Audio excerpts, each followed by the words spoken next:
कहाँ अलग अलग घटनाओं के आधार पर नहीं विश्लेषण करिए, वैशाली कारण बताइए ना।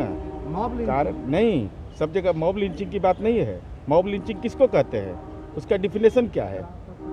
जो छपरा की दुखद घटना हुई है उस संबंध में प्रशासन को सूचना मिलने के बाद कार्रवाई भी अद्यतन तुरंत किया गया है।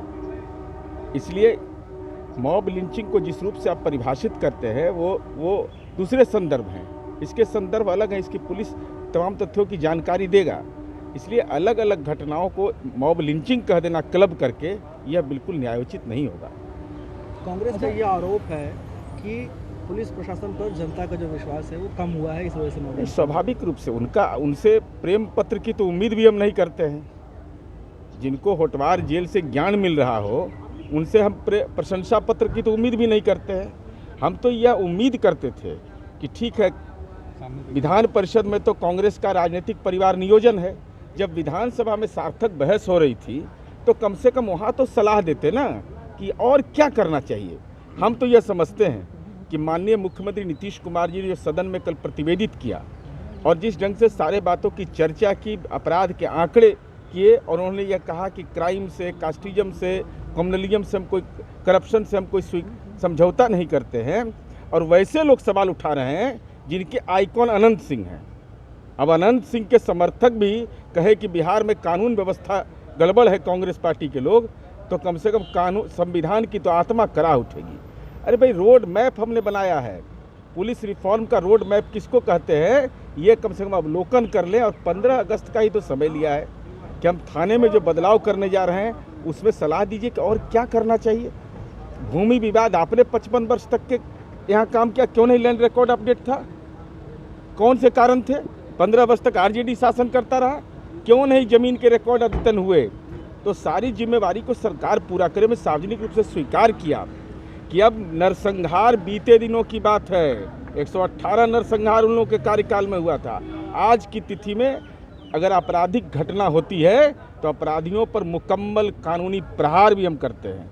लेकिन अब कोई नसीहत हमको दे रहा हो जो अनंत सिंह से प्रेरणा ले, राजवल्लभ यादव से ले, साहबुद्दीन से ले, तो कानून का राज बिहार की जनता आपके पाठशाला में पढ़ने को तैयार नहीं होगी। एक बड़ा सवाल विपक्ष ने उठाया है कि प्रधान सचिव का कार्यालय, वित्त सचिव का कार्यालय कुर्क हो गया, अब सिर्फ मुख्यमंत्री सचिवालय कार्यालय कुर्क होना बाकी है। इस समय यह एक न्यायपालिका का आदेश है। इस संबंध में संबद्ध पदाधिकारी इस बात की इसके समीक्षा करेंगे। इसलिए कम से कम हमारा अनुरोध होगा विपक्ष से कि जरा ऑर्डर का कॉपी भी पढ़ लीजिए, कब इसका मामला है, कब से है। ऐसा नहीं कि फिर फर्जी आरोप लगाने में फिर फंस जाइए। उनके कार्यकाल का भी तो कुछ रिकॉर्ड उसमें नहीं कायम है। हट जाता है कुछ तो समझ में आ रहा होगा। साथ ही साथ मेरा ज्ञान उन पर भी कुछ ध्यान देना चाहिए। वो दौर से बिहार निकल गया है। राज्य सरकार ने टोल फ्री नंबर जारी किया है, नाम भी किसी को पता नहीं चलेगा। टोल फ्री नंबर जारी है, उस पर फ़ोन करिए, 3 घंटे के अंदर उस पर कार्रवाई होगी। कार्रवाई अगर नहीं होगी तो सदन में आप प्रतिवेदन दीजिए कि हमने टोल फ्री नंबर जारी किया था सरकार ने, उस पर हमने फ़ोन किया, कोई कार्रवाई नहीं हुई।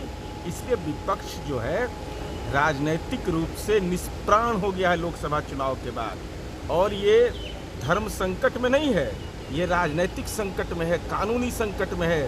बिहार तो प्रकृति की आपदा झेल रहा है, लेकिन विपक्ष कानूनी आपदा झेल रहा है। सेकुलर कम से कम नहीं हो सकते, ये मेरा दावा है।